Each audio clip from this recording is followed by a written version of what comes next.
Саламатсыңдар ма, балалар? Саламатсыздар. Балалар, бүгін біз зерттеу жұмысын жасаймыз. Түрлі түсті көпіршіктер қалай пайда болатынын зерттеп көреміз бе? Ол үшін бізге бос ыдыс керек. Су керек. Су керек. Түрлі түсті бояулар Түрлі керек. түсті бояулар. Тағы да ыдыс, жуғыш, сұйықтық, иә? Сосын бізге пластик ыдыстар керек екен, иә? Олай болса зерттеу жұмысын бастаймыз ба? Бірінші мен сендерге су құйып берейін.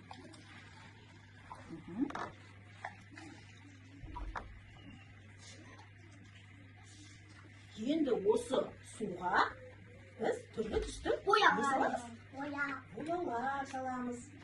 Түрлі түсті бояу саламыз. Бұл бояуды әбден не істейміз? Араластырамыз. Нұрай дұрыс айтады. Әбден араластыр. Халид, Нұрай әкеміз. Көппенбек болып кетеді екен, иә? Мен Нұрайға салып берейін, Нұрай әдемелеп араластырсын.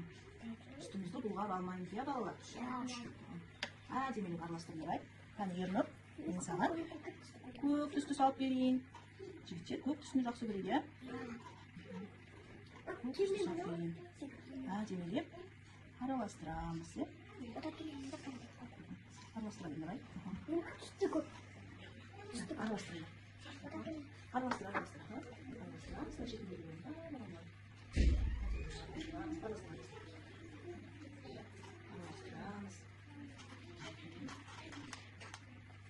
Көмір шығып жатыр ма сенікі? Қандай түс болды, Ернұр, сенікі? Көк түс болды, иә, Ернұр дейді?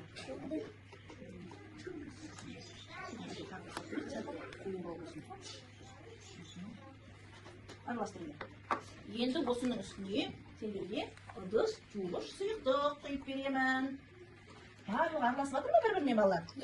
Иә, сумен барлық нәрсе араласады екен, иә? Бояу да, ферий да, барлығы су тіршілік көзі, балалар. Сусыз адам өмір сүре алмайды. Ал енді жақсылап араластырыңдар. Қатты-қатты араластырыңдар. Араластырыңдар. Араластырдық қоя қолымыздағы затты. Енді сосын мынау бос пластик бөтелкесі, иә? Соның астына біз дәке мақтаны жапсырып, енді бояуға батырып, оны не істейміз? Үрлеп көреміз. Қане? Қатты батырыңдар. Естейсіңдер енді? Үрлейміз, кән? Үрле, Халид, үрле.